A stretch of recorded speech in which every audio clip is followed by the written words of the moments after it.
Olá, tudo bem? Me chamo Juliana Cerqueira, sou psicanalista clínica e apresentadora aqui do Sexta no Divã. Sejam todos muito bem-vindos.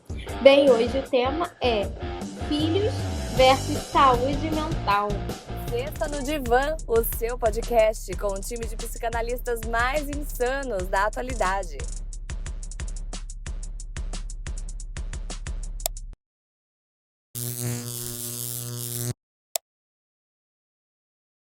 E aí, meus caros psicanalistas, estão prontos aí para a gente poder comentar sobre esse fato, sobre esse embate aí? Bem, estamos com nossos convidados, que é a Bruna. Tudo bom, Bruna? Vanessa Brandão. Nosso psicanalista Jackson. Sandro Fontana e Tamara. Bem, vamos começar com um assunto, né, que é aí muito procurado por muitos pais, até para entender um pouco melhor sobre os filhos e como elaborar aí uma boa saúde mental para eles. E a pergunta, né, que eu gostaria de fazer para vocês seria: como a saúde mental dos pais pode afetar os filhos? Eu gostaria de falar um pouco. Pode falar. Boa noite. Boa noite. Boa noite. Como nós, ou pais, estão gerando ou nutrindo essas crianças ou adolescentes? Como que a gente vem olhando e observando a natureza deles dentro de casa, fora de casa, todo o contexto na sociedade tão corrida do qual a gente anda vivendo. E aí eu abro o assunto para todos também falarem um pouco, porque eu acho que agrega em tudo do que a gente vai falar hoje. Gerar e nutrir essas crianças, adolescentes, até os adultos, nossos filhos da nossa sociedade. Até mesmo sobre as nossas experiências, né? E quem é pai e mãe aqui? A maioria. A Bruna veio representar aos não pais e mães. E é importante que a psicanálise, diga-se de passagem. Eu quero pegar o gancho da Vanessa ali e entrar no assunto, né? Pensando assim, a saúde mental, tanto dos filhos como dos pais, na atualidade elas estão prejudicadas. Mas por causa do quê? Se a gente parar para pensar como sociedade, aquilo que a Vanessa comentou, a sociedade hoje, ela cobra muito. E nós, como pais, a gente quer às vezes suprir, que nem eu, na minha faixa etária, o Fontana, né? A gente vem de uma geração que teve que brigar por muita coisa, lutar por muita coisa para conseguir. E a gente às vezes falha como pai ao tentar suprir demais a necessidade dos filhos. Então, o que acontece? A gente vai lá, faz o almoço, serve almoço, e vê se tomou banho, se não tomou banho, a gente gerencia tudo para eles. Dá tudo muito, muito, muito mastigado. E isso reflete em outros aspectos daí na saúde mental. Se a gente for olhar o sistema educacional, está diretamente ligado. Hoje, um professor em sala de aula, ele não tem a mesma autoridade que tinha no meu tempo. Ele não consegue se impor, porque eu, como pai, vou lá impor uma condição que o meu filho não pode isso, não pode aquilo, e acaba que esse jovem hoje, ele enxerga o mundo com uma lente, às vezes, um pouco deturpada. E ele acha que ele tem direitos de fazer coisas que estão no limiar do respeito, às vezes. E isso está impactando a sociedade, os jovens, os pais, os professores, os avós e todo mundo. Então, Jackson, assim, eu acho que a gente pode posso falar. fazer uma pergunta? Essa questão, né, vamos dizer assim, o respeito dentro da sala de aula, não tem a ver também com os aspectos sociais e culturais aí dessa família? Aspectos sociais e culturais. Isso, até porque, assim, eu vejo algumas escolas, né, de uma forma educacional um pouco mais conservadora, mas com, vamos dizer assim, um pouco mais alto esse valor, sabe? Para se obter dentro da sala de aula um pouco mais de, não só ali do que vem com respeito, mas também com uma educação melhor, né? Vamos dizer assim. Porque eu vejo que em outras escolas fica um pouco mais bagunçado, sabe? Não sei se você está entendendo. Entendi. Mais ou menos, vamos lá. Eu já tive a oportunidade de ver os dois lados dessa moeda. Escolas particulares, onde eu, como o pai, né, ele se acha no direito de cobrar que o filho seja aprovado. E aí tem dois, na escola particular tem dois aspectos. O filho laudado e o não laudado.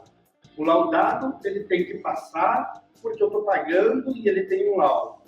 O não laudado, dependendo do nível socioeconômico, eu me acho no direito de que ele pode fazer tudo sim, porque eu estou pagando e ele tem que fazer, mesmo que eu exija um ensino de qualidade. Mas são coisas diferentes. Eu exigir um ensino de qualidade e o meu filho aprender, tem um gap ali, não necessariamente acontece. Aí você diz assim, mas isso é um problema de uma classe talvez mais abastada? Não. Não, porque se você for para uma escola pública, você vai encontrar exatamente a mesma coisa. Crianças laudadas e não laudadas. Que os pais, com uma condição socioeconômica menor, também fazem as mesmas exigências. Não sei se eu respondi o que você me perguntou.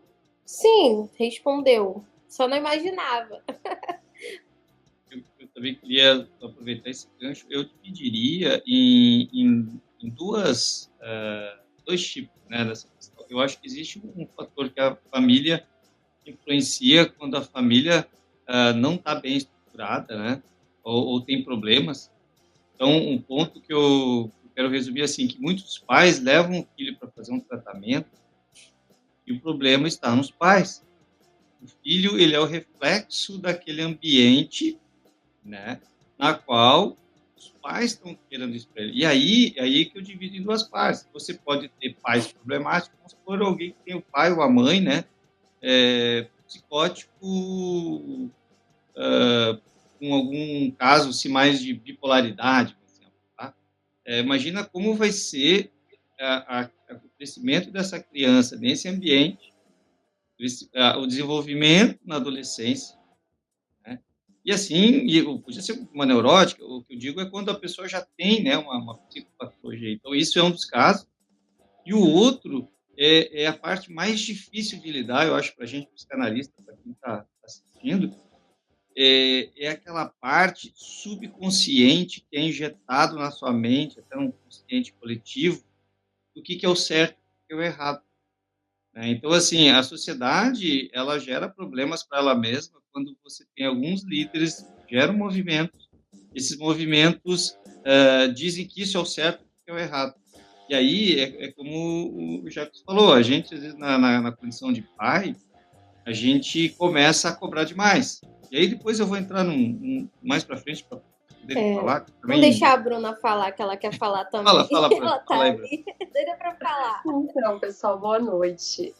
Eu estou escutando essas falas maravilhosas. A Ju está falando sobre essa questão. Algumas escolas são mais organizadas, né? E o Fontana está falando também de como é a organização desses pais na escola, né?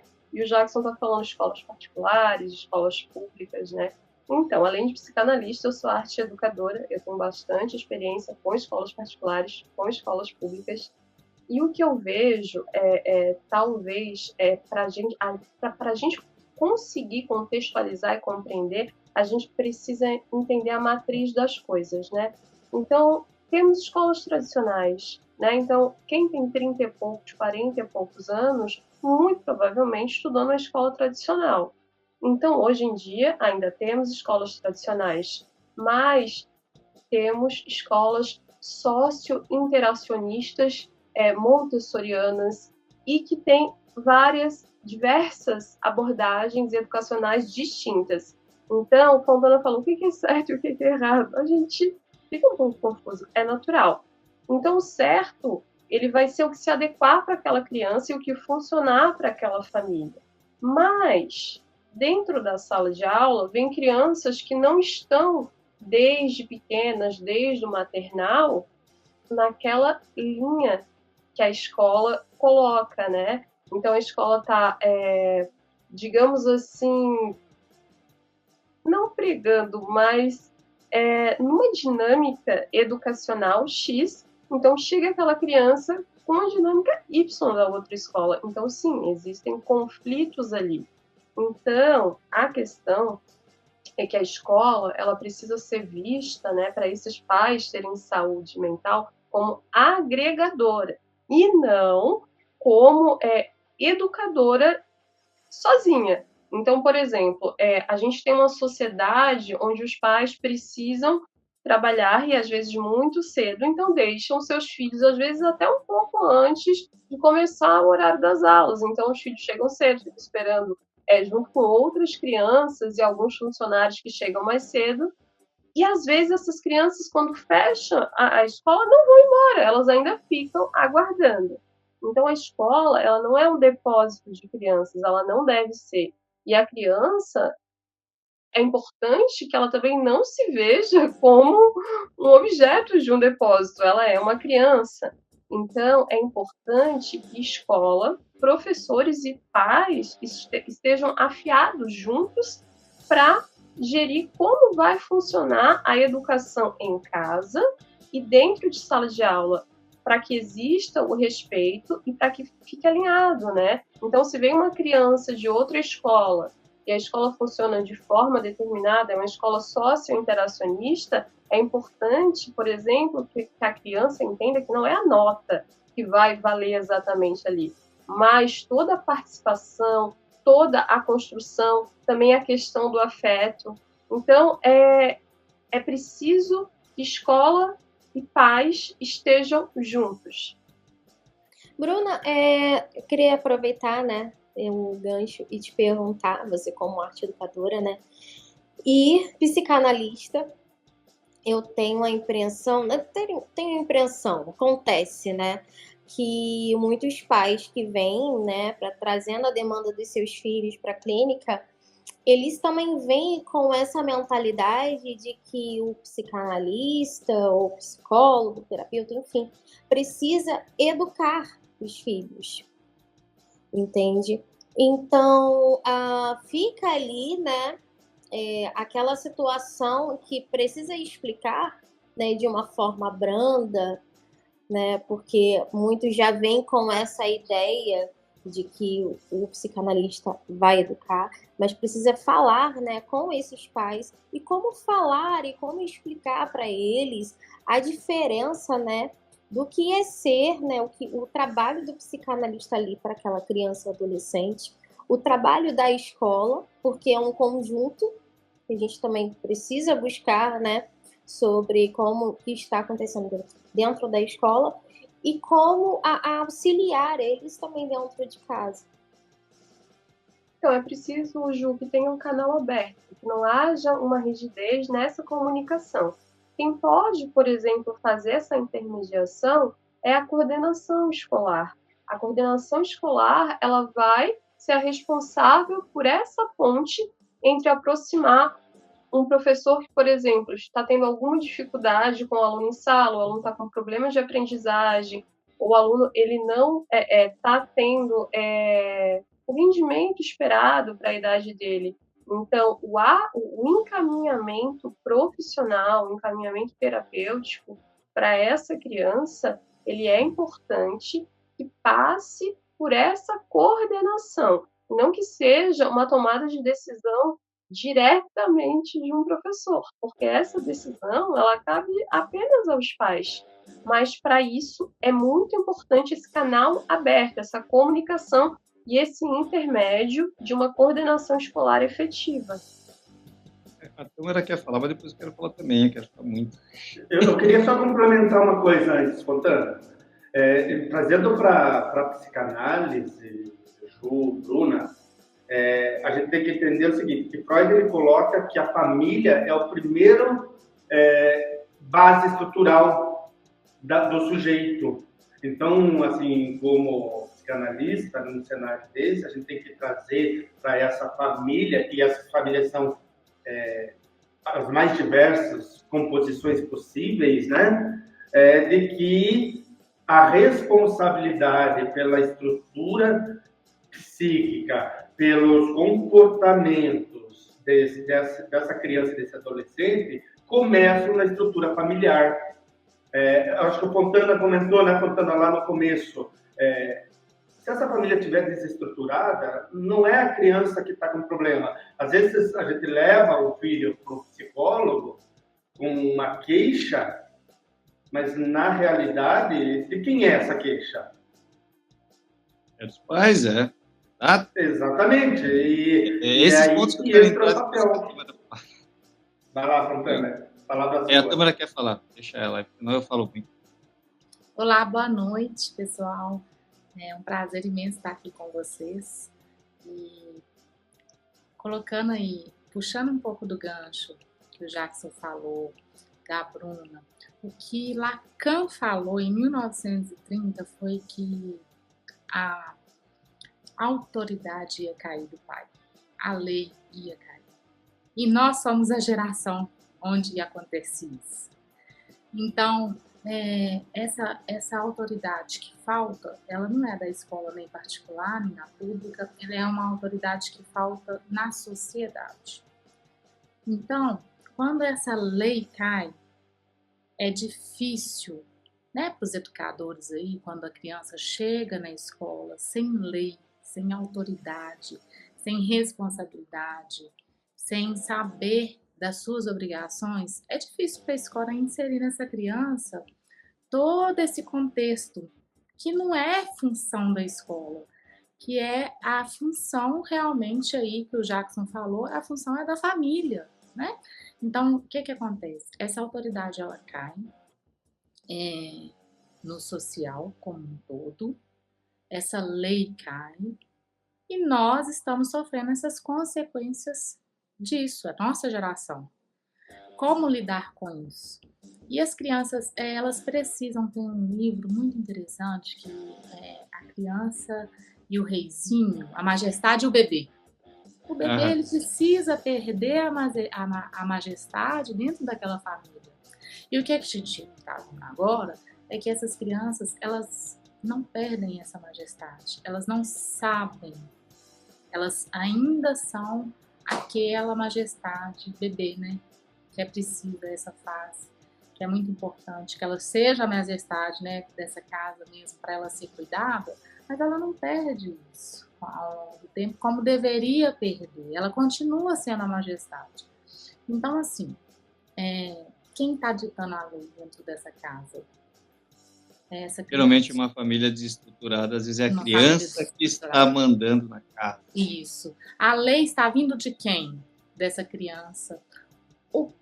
Qual é a formação psique dessa criança para comandar o horário que ela vai dormir, o horário que ela vai comer, quantas horas que ela vai ficar na internet, o que ela vai fazer, qual é o conteúdo que ela vai ver. Então, assim, chega na clínica, e isso é muito sério, tá? Quem te criou? Eu sou cria da internet. não teve pai, função, não teve mãe, função. Quem criou foi a internet. Então, quem ditou a lei daquela criança foi a internet que ela viu. E o que ela viu está totalmente distorcido, né? Enquanto lei, enquanto sociedade, enquanto vivência. Então, agora nós estamos sofrendo com isso, mas a nossa geração que errou como pai e mãe, como função, como inserir essa educação e essa autoridade dentro da casa dos nossos filhos. Então é um ponto para se pensar. Na hora que chega na escola, né, sem lei, os problemas realmente são dos pais. Eles que não souberam ali conduzir essa criança, porque a criança é um sintoma dos pais. É muito bom, muito importante. Quando eu atendo uma criança, os pais também têm que ser atendidos por outros profissionais, que sejam da escolha deles, mas que eles também precisam estar em análise para que dê conta de conduzir aquela criança, porque aquela criança ela tem sim algo a ser resolvido dentro do set analítico, mas ela é um sintoma dos pais. Deixa eu completar essa parte, então, que eu acho que é interessante, você falou tudo aí. Só que, assim, tem coisas que são utópicas, né? A gente não consegue... Porque, lembra, eu falei no nosso último programa sobre o divórcio e o impacto nos filhos, que o pai, quando ele separa, quando ocorre o divórcio, meio que o pai perde a autoridade do pai. É uma visão que eu tenho.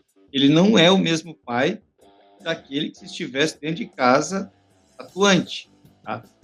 Vale fazer um parênteses, que eu não acho que isso seja um motivo de não acontecer, né, de uma forma correta. O que seria? É quando a criança já é propensa a um problema, né, e aí não tem essa figura do pai, porque às vezes tem crianças que são extremamente tranquilas, né?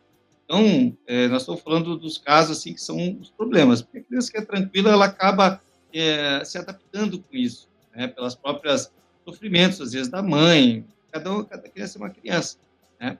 Aí, o ponto que eu queria entrar, eu acho que é o grande peso social hoje, é que a nossa sociedade, ela impõe certas regras, e se você não consegue cumpri-las, você começa a se sentir mal.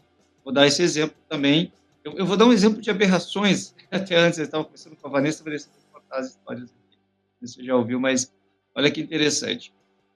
Na época que eu tinha na escola, isso aí, eram escolas cívicas, eram muito mais dedicadas, muito mais rígidas, o professor era autoridade, embora ainda eu peguei uma época bem mais dos rebeldes, assim, mas todo adolescente, de certa forma, foi rebelde dentro da sua fase. Aí o que acontece? Eu quis fazer uma comparação, eu quero fazer uma comparação, por exemplo, eu, meu irmão e amigos da mesma época de escola. O meu irmão, ele era alguém assim que ele simplesmente não gostava de estudar. E até eu almoçando com um amigo meu de infância, de ter estudado junto, ele falou assim, nossa, pô, cara, o teu irmão era aquele que todo mundo achava que ia dar tudo errado, né? Foi o que mais se deu bem. Então, olha, isso que eu estou falando, ele tem um ponto importante, principalmente para os pais, às vezes, que são muito neuróticos com relação aos filhos, porque hoje o que acontece? Tem que estudar, ser conteudista, fazer faculdade, parece que no Brasil virou uma regra fazer faculdade. Olha como isso é uma coisa coletiva. Nos Estados Unidos já não se tem tanta cultura assim. Tem a cultura do fazer uma faculdade, mas não como uma obrigação. No Brasil, e o que vale é o canudo, né? Então, assim, por exemplo, aí meu irmão não gostava de estudar. Só que ele desenhava muito bem. O que acontece? Com 16 anos de idade, a minha mãe, com um dinheiro guardado, vai lá e compra uma máquina de tatuar. E ele vai lá, faz supletivo de primeiro grau, de segundo grau, e aluga um cafofinho lá. Meu pai, também que era separado, ajudou com coisinha para estabelecer o trabalho dele. Ele começa a tatuar com 16 anos de idade. Hoje, ele tem estúdio em Florianópolis, tem 2 em Porto Alegre, tem loja de materiais, vai para congressos internacionais, porque ele é um artista. Só que, se você pegar hoje um conteúdo social tradicional, se o seu filho for mal na escola, você vai ficar desesperado. E aí, eu comparo com o caso do amigo meu que foi lá no Cazaquistão e tem uma cultura diferente lá, um choque cultural. Ele tinha um filho diagnosticado aqui no Brasil como TDAH, e lá não. Por que lá não? porque lá a criança vai se desenvolver conforme as suas aptidões, ou seja, a gente vai focar no que ele é bom. Claro, vai ter um conteúdo mínimo, ele tem que saber uma coisa mínima, mas aí o ponto que eu quero chegar é que é o seguinte, que boa parte dos problemas dos filhos são os pais, porque existe uma pressão nessa geração nova extremamente forte, que eu fico imaginando meu irmão hoje com uma pressão que os pais colocam nos filhos, de que ele tem que estudar, que ele tem que tirar nota boa, que ele não pode fazer isso, que ele tem que fazer 1 milhão de atividades, que ele tem que fazer natação, que tem que... E muitas das vezes esses pais que pressionam os filhos a fazerem faculdades, cursos e inúmeras coisas são uma demanda deles próprios, né? Isso, É um desejo deles, na verdade, que quer espelhar nos filhos. Exatamente. Olha que interessante, então, Ju. Isso que você falou é um ponto importante que eu quero impactar um pouco nesse inconsciente, né, de todos nós. A gente acaba projetando para o filho o que a gente gostaria de ter tido ou ter feito. E, às vezes, o filho não quer aquilo. Ele é induzido àquilo pelos pais, entendeu? E isso, às vezes, o pai não percebe essa sobrecarga. Então, por exemplo, eu estava tratando, um tempo atrás, uma menina que ela se cortava. Bom, é um caso complicado. A gente tem hoje um elevado índice de suicídio de adolescentes. Por quê? Porque não consegue atingir as metas que os pais querem. No caso dessa menina, depois já adolescente, né? Ela já é adolescente, ela se cortava porque a dor que ela sentia do corte, segundo as palavras dela, eram menores, compensavam a dor que ela sentia em decepção da mãe, na expectativa, então imagina a pressão que a mãe fazia sobre a filha, e ela se sentia inatingível daquela pressão, ela não conseguia atingir aquelas metas que a mãe projetava nela, e que depois a gente vai saber que a mãe teve um monte de problemas, né, e por isso que ela projetava na filha, mas enfim, isso que você falou. E aí a menina entrava em surto. Então é que o tratamento dela praticamente foi aprender a lidar com a mãe, entendeu? Com aquela mãe. Então a gente que trabalha aí com vários pacientes, analisando os problemas dos pais narcisistas, nossa, tem temas aí para a gente levar para as próximas. E aí, o que você está falando aí, que eu adoro o Winnicott, né? Ele traz essa mãe suficientemente boa. Adoro os livros dele. Thomas Edison, que foi o inventor da lâmpada, né? Da luz elétrica. Ele foi expulso da escola tradicional e quando chegou em casa, a mãe pegou a carta para ler, né? Está sendo expulso da escola, e ele pergunta: o que está escrito aí, né, mãe? São histórias, né? O que está escrito aí, mãe? Que você é o melhor aluno e que você não tem condições de estar naquela escola porque não tem ninguém à sua altura, por isso você vai estudar em casa. E a partir dali, ela que alfabetizou, ela que ensinou, e ele acreditou naquelas palavras que aquela mãe disse, e ele criou mais de 2.000 patentes. Então, assim, além da luz, né, da luz elétrica. Então, assim, como é ser uma mãe suficientemente boa quando você tem um filho que não está dentro da expectativa social, quando não está dentro das suas expectativas e que ele está tendo a demanda dele? Você vai conseguir, né, guiar ele de uma forma que ele dê conta? Igual o seu irmão, é um artista. Ele deu conta da vida. Ele é um artista e isso é muito bom. As pessoas são subjetivas. No modelo de escola atual, ainda se enquadra que todos ali têm que tirar nota, tem que ser daquela forma. Então, é um modelo muito antiquado, a gente ainda não está adaptado para as diferenças. Então, quando a gente, como ser humano, como sociedade, conseguir fazer essa adaptação, vamos criar seres assim incríveis com a sua subjetividade, cada um vai ter, né, seu brilho ali, mas enquanto isso não vem, essas crianças, sim, elas estão em sofrimento, elas estão ali naquele modelo ainda, né, no nosso século ainda é um modelo mais conservador, e elas estão em sofrimento. Então, a criança que ela chega na escola, que ela está fazendo alguma coisa, ela está mordendo, ela está batendo, ela está fazendo alguma coisa, ela está em sofrimento. A gente tem que entender sobre isso. Algo ela está tentando dizer, algo ela está tentando passar ali. E ela não consegue elaborar em palavras e descrever. Então, como psicanalista, eu tenho esse olhar para esse ponto, essa questão da subjetividade, onde cada um consegue ser bom naquilo que ele dá conta. E a gente fala assim, e tudo bem não, né? Vamos lá. Mas e tudo bem, cada um dá conta de si, já tá de bom tamanho, né? Eu já queria falar, mas não vou falar. Quero. Fala aí, já. Assim, nosso papo de boteco. A questão do Thomas Edison é muito, muito bacana, né? Mas só, se eu não me engano, ele não foi inventor, tá? Ele foi o dono das patentes. Ele tinha umas equipes lá, né? Pelo que eu sei da história. Como, Jackson? As patentes? Thomas Edison, além da lâmpada, teve muitas invenções, mas ele era dono das patentes das invenções. A criação, propriamente dita, não era dele, tá? Era de uma equipe de cientistas. Mas isso é mera formalidade. O que eu queria colocar, na verdade, aqui, é que todos nós somos filhos. Né? Alguns são pais e mães, mas somos todos filhos. A gente está falando muito do jovem, da criança, mas eu, no meu caso, na minha clínica, eu vejo questões de filhos já adultos. Já casados, já separados, já, enfim, de tudo. E que tem questões parentais e que, claro, seria ótimo que todos agissem como a mãe de Thomas Edison. Mas não é isso que acontece. Infelizmente, não é. E aí eu vou fazer uma pergunta para você.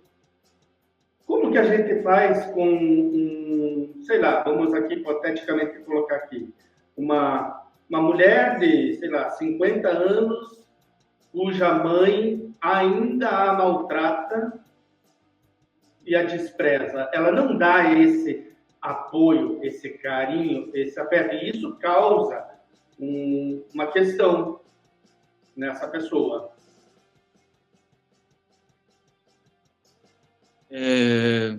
Não sei se você perguntou para mim, mas... Sexualizar a relação. Pode ser, vai lá. Quem quiser responder. A questão é essa. Colocado aí. Vamos sair do filho criança para o filho adulto. Eu acho que talvez a explicação, uma das, né? A gente nunca tem certeza, né? Cabe essa dúvida. Eu acho que é aquela questão de não ter passado as fases, né? Continua imaturo. Até tem uns programas engraçados daquele filho assim, pô, meu filho, você vai trabalhar ali, pô, mãe, já tô com 40 e poucos aqui, tô acabando a faculdade, né? Aí o moleque tá com 40 e poucos anos fazendo a faculdade, ela manda ir trabalhar, daí ele fica enrolando, não vai trabalhar, daí daqui a pouco ela vai lá assim, pô, mãe, tem uma graninha aí, dela vai lá e dá um dinheirinho para ele sair, comer e beber alguma coisa. Então, tipo assim, é engraçado que, claro, a gente tá, é difícil, né, falar de uma coisa tão global. Existem crianças que se desenvolvem bem, existem crianças que têm que ser mais puxado, que é muito largado, né, aquela questão do reizinho, né, que foi falado, aquilo ali é perfeito, e hoje o que mais se vê é a criança que não passou da fase do reizinho, né? Ele chega na TV, ele escolhe qual é o canal, ele define tudo, quer dizer, aquele excesso de liberdade, quem controla a casa, quem manda e todo mundo. Então, ele não passou dessa fase, que me parece, nesse caso que você está falando também. Ela está numa fase lá, né? Essa fase que o Jackson falou, né? Do adulto infantil, né? Com a mãe. Me lembra também da mãe sofrendo com a síndrome do ninho vazio, então ela não pode sofrer com relação a isso, em o filho ter que ir embora. Então ela utiliza ali até, como eu já vi na clínica, meios de que o filho continue sendo aquela criança, né, aquele infantil ali dentro. Então vem a culpa até desse adulto de ir embora, de ser adulto, porque ele precisa estar ali atendendo a demanda daqueles pais. É a minha visão, né? É por aí, Jaque? A mãe suficientemente boa é aquela que se torna desnecessária com o tempo, né? A gente precisa se tornar desnecessária. O nosso vazio não pode ser preenchido, né? Ocupado espaço pelos filhos, que eles possam viver as próprias vidas aí, mas eu vejo uma sexualização aí das relações mesmo, uma relação entre uma mãe que está seduzindo esse filho, né, dando alimento, dando ali todo o conforto da casa, não colocando para andar, vamos viver sua vida, né, já a função materna já acabou. Então a gente vê uma relação aí sexualizada, muito se chega nessa sexualização aí na fase adulta por culpa de não ter feito a função na hora que deveria ter feito. Então essa mãe, ela não faz a função ali no início, e daí no final ali, quando a maternidade já acabou, ela continua maternando por se sentir culpada. Uma hipótese aí, uma das coisas que pode acontecer. Mas essa sexualização na fase adulta, essa sedução, né? Seria uma troca, seduz né? esse filho. De filho para marido, vamos dizer assim. E pode ser por causa do vazio dessa mãe. Igual eu falei, os filhos, eles não estão aí para preencher os vazios dos pais. Eu tenho que lidar com o meu próprio vazio. Quer dizer? Oi? É um édipo, eu acho, Tamara, que a Ju quis dizer. No caso, ver como marido. Sim. Isso, mas é um vazio dessa mãe. Ela tem que lidar com esse espaço desse marido vazio. Não colocar o filho nele. Os pais, eles têm que lidar com as demandas deles sem que o outro venha preencher. Eu tenho um filho para preencher a falta? Não, eu tenho um filho, né? O filho é uma obra divina para o mundo aí, para viver, para ele ter a própria vida. E esse desapego narcísico vai ter que existir, porque ele não pode vir para preencher a minha falta e o meu vazio. Mas a sexualização na fase adulta você vê demais.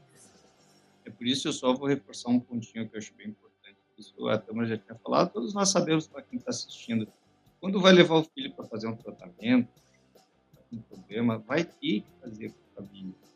Não tem como, porque as coisas estão todas interligadas, né? E ainda acho que é importante essa multidisciplinaridade, ou seja, que o terapeuta do filho consiga falar com o terapeuta do pai, da mãe, for ali, para que haja um trabalho conjunto, né? Porque não tem como você tratar um só.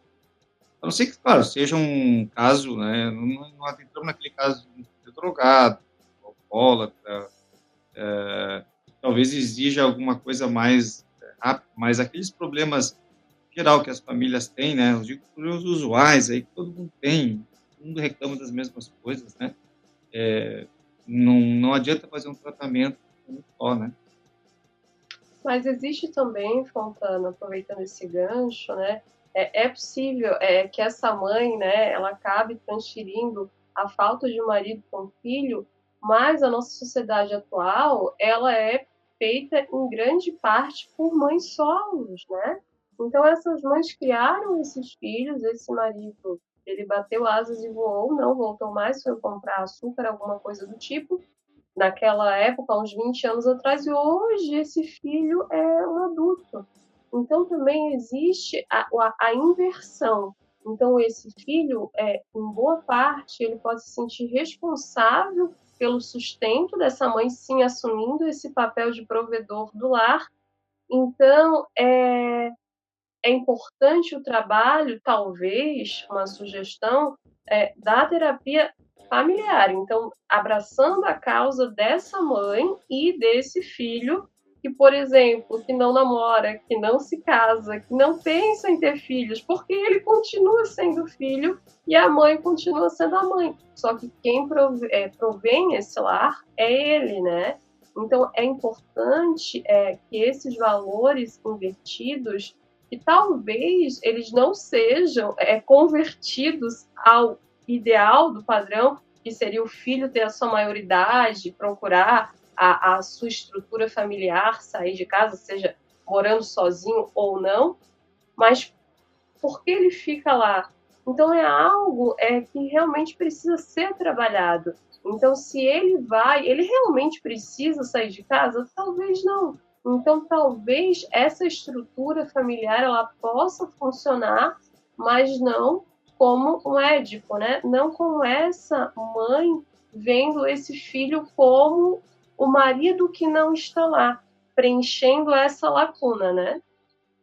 É um problema, esse que eu queria comentar, qual que é o problema do filho não sair da ligação forte com a mãe, ou a filha, acontece, né? O filho é aquele que não sai de casa, né?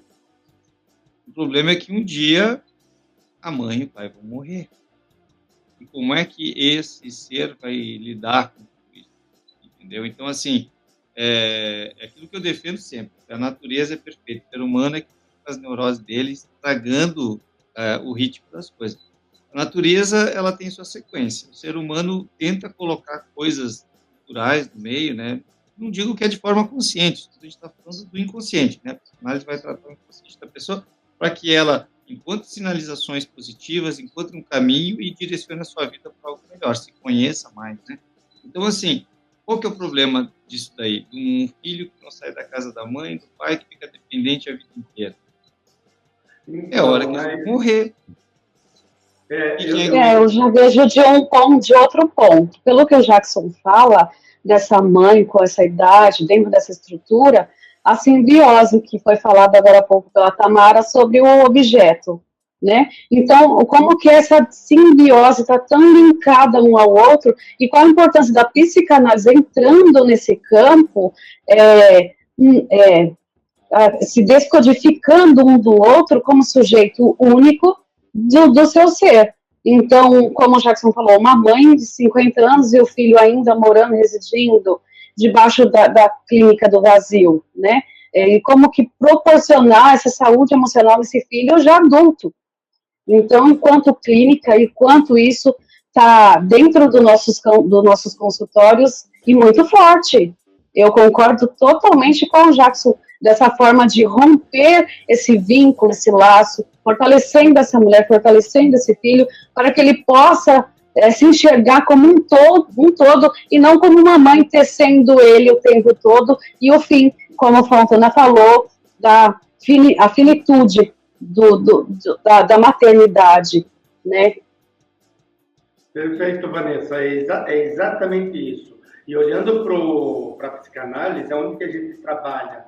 Na culpa desse filho em tentar suprir o vazio dessa mãe, como a Ju colocou, do síndrome do ninho vazio.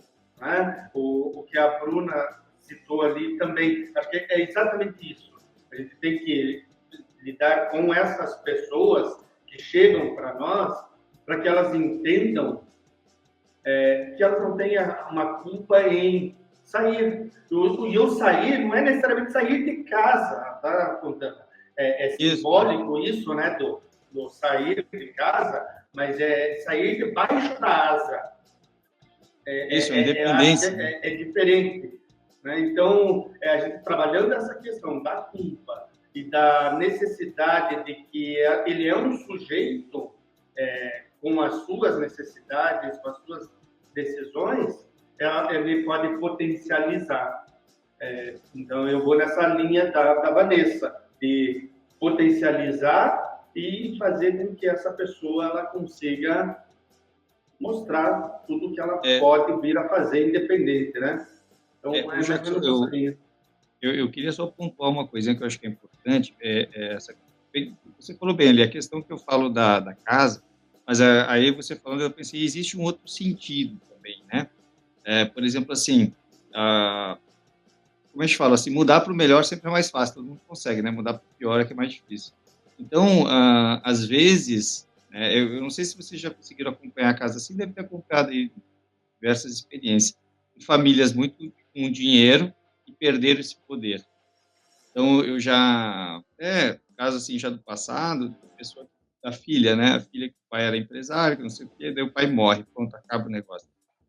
A mãe se torna uma corretora de imóveis, o irmão era menor e a cabeça dela ainda continuava de que ela era uma filha de gente rica. Entendeu? Então, assim, tentava continuar morando num bairro rico. Então, o simbólico também para casa existe um sentido. Esse tempo atrás, um colega falou assim, não, mas eu ainda moro com meus pais, porque sim, é muito melhor, porque não sei o quê. E, cara, tinha vezes que a gente ia morar, dividir apartamento com amigos, né? Ou morar num lugar bem ruim, porque ninguém quer. Só que, entende, assim, essa caminhada, ela é importante. Mesmo que seja num lugar ruim por um tempo, e a gente vê como é psicológico, né? Porque, por exemplo, você diz assim, eu moro com meu pai e minha mãe, eu moro aqui, eles têm uma casa grande e tal, né? E eu moro com eles e tal, e, eu acho que deu queda no sistema aqui, pessoal. Estão me ouvindo? Meu computador que está com a central bugou aqui. Eu não sei agora se ele está gravando, se ele não está gravando. Tem que cortar depois, puxa. Mas, enfim, agora eu perdi o raciocínio. Mas ele bugou meu note aqui. E eu não sei se ele está gravando. Mas, moral da história, né? Se precisar passar por uma dificuldade, como eu falo, aí vai para os Estados Unidos e consegue morar dividindo o apartamento com 20. Mas no Brasil, não, né? Então, esse ponto, assim, que tem a ver com uma parte do amadurecimento, né? São fases que tem que se passar, né? Agora o pessoal só não sei se ele está gravando ou não. Eu vou tentar aqui. Não consigo usar o Note. Não tem problema se estiver gravando ou não. A gente pode continuar a conversa vamos falando. Adentrando aí do que... ele está contando o tempo. Porque nós, psicanalistas, gostamos de dar feedbacks. Isso, então eu vou falando que eu vou resetar aqui, mas eu acho que ele continua gravando porque ele está pelo site. E aqui é só entrar no site para conseguir recuperar o controle aqui. Pegando o link do Jackson, que eu gostei bastante, é muito atual na atualidade de hoje dentro da clínica nossa, esse contexto, né, desse sujeito não se olhar. E levando para outras áreas, todas as áreas do infantil, né, a criança, todas as áreas, a importância da psicanálise, a importância de se ver, de se enxergar, de se fortalecer, de amadurecer, como a Fontana estava falando agora há pouco, todas essas questões evolutivas do nosso ser, naturalmente.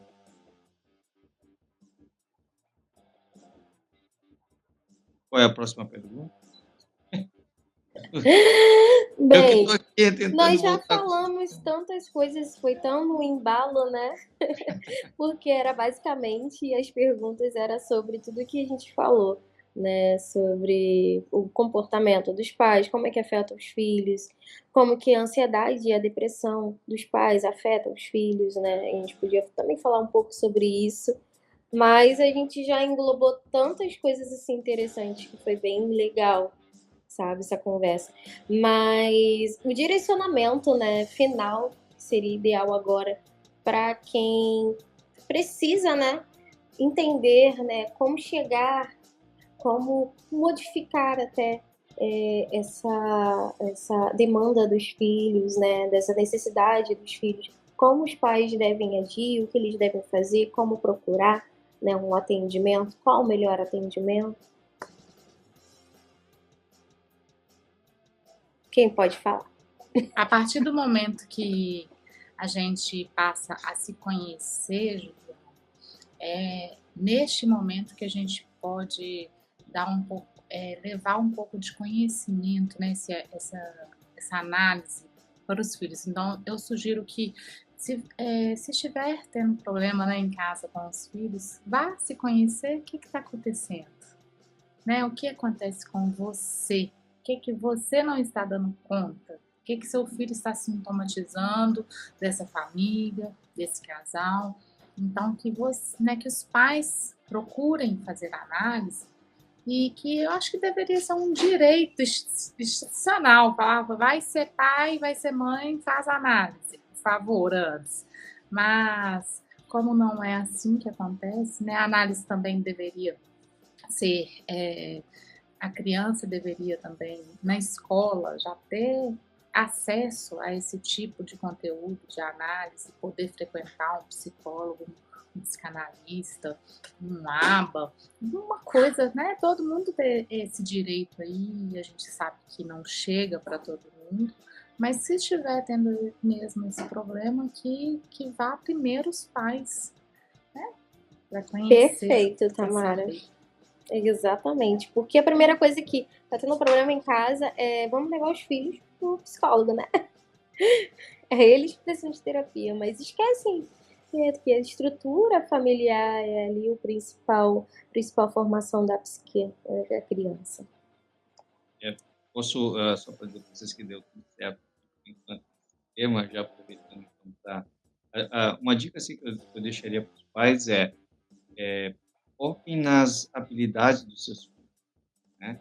Depois que o Gardner descobriu, na minha opinião, ele descobriu, né, as inteligências múltiplas, aquela inteligência tradicional, ela não é nenhuma garantia de sucesso. De repente, seu filho pode ser um grande músico. Quem pode dizer que um músico é menos inteligente do que um matemático? Então, assim, procurem ver as habilidades que eles têm, ajudar a eles se desenvolverem com foco nessas habilidades. E o caminho do meio, né? Nem 8, nem 80. Se está muito relaxado, dá um apertinho. Se só tem que cuidar esse apertinho, né? Que não seja um aperto demais, porque senão acaba gerando esse problema. A Tamara falou também ali, às vezes quando a gente acha que o nosso filho tem um problema, a gente tem que pensar assim, mas o meu filho é muito brigão, não sei o quê. Será que ele tem TOD? Não, transtorno opositor desafiador. Peraí, ele é assim na escola? Ele é assim com os outros amigos? Ou ele é assim em casa? Ele é assim em casa? O problema não é ele, né? E se um TOD, uma criança TOD, ela vai ser TOD na escola, com os amigos, na pracinha, em casa. Então, assim, claro, os pais não têm essa questão de diagnosticar, mas aí ele tem que procurar um profissional que lhe oriente e lhe diga, olha, tem que fazer. Porque virou uma modinha, né, Fontana? Virou uma modinha que todo mundo é TOD de TDAH, né? Tudo, não, e autista TOD TDAH, né? E assim, cara, não é um problema, por exemplo, com o TDAH, e é o que a gente falou, os pais têm que tentar forçar em si mesmo, parar de projetar nos filhos. Vamos supor que eu tenho um filho que seja TDAH, aí eu quero que ele seja, sei lá, advogado. Cara, ele provavelmente não vai ser um bom advogado. Talvez, não sei, mas vamos supor que mas se eu ficar forçando ele a ser um advogado, se ele não consegue ter uma atenção concentrada, ele não consegue, se ele tem um déficit de atenção, será que ele vai ser um bom advogado? Entendeu? Então, assim, a natureza é perfeita, em alguma outra coisa ele vai se encaixar, de repente ele é um excelente vendedor, né? E olha como tudo é psicológico, né? De repente o cara pode ser um excelente vendedor, mas se ele tiver uma carrocinha de cachorro-quente, no Brasil é terrível, mas se ele for dono de um food truck, olha o psicológico ali, entendeu? Então, eu acho que é tema até para uma próxima questão de van, quanto o psicológico é afetado pelo ambiente. O cara, não, dono de carrocinha de cachorro-quente, não, mas dono de um food truck, sim. Entende? A mudança de palavras. Então, assim, aí voltando para a questão do filho, né?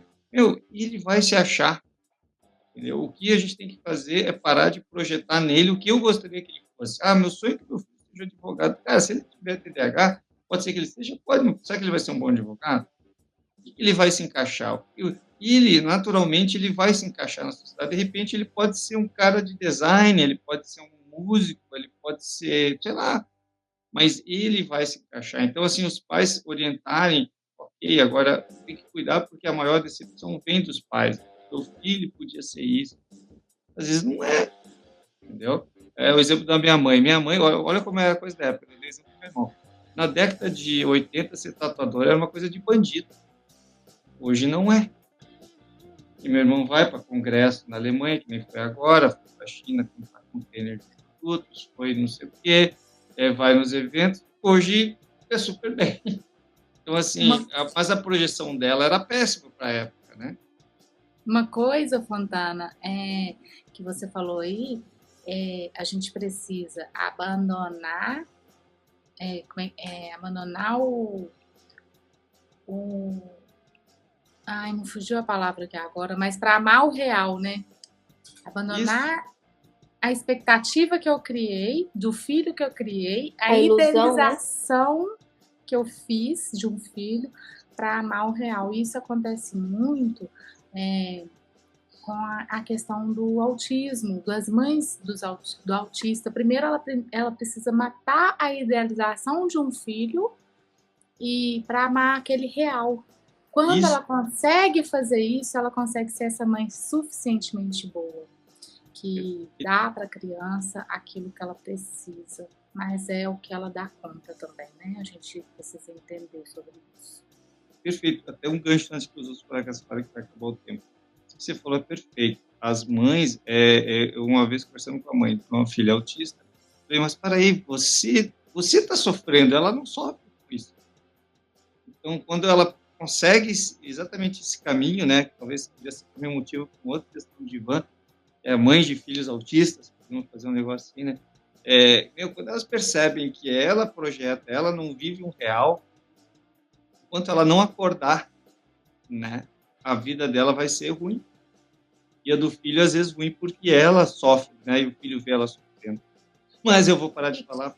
E quantos aprendizados, né? Eu atendo mães de autistas, assim, quantos aprendizados da vida, né? Temos que que eles falar trazem para ela, assim, quando consegue amar esse real, e quanto de sabedoria que ela aprende, né? Todo dia é um flash, cada momento é um flash, cada momento é um aprendizado, como um ser humano, como mãe, como tudo. Então, assim, a gente precisa abandonar essa expectativa, né? Não só nos filhos, mas de muitas coisas. E passar a amar o real. É o que a gente tem para hoje, né? É isso aí. E vamos finalizar agora esse bate-papo aí muito bom. Adorei estar aí com vocês mais uma vez. E até a próxima, gente. Um beijo. Tchau, tchau. Até a próxima. Tchau, gente. Gratificante. Tchau, gratidão.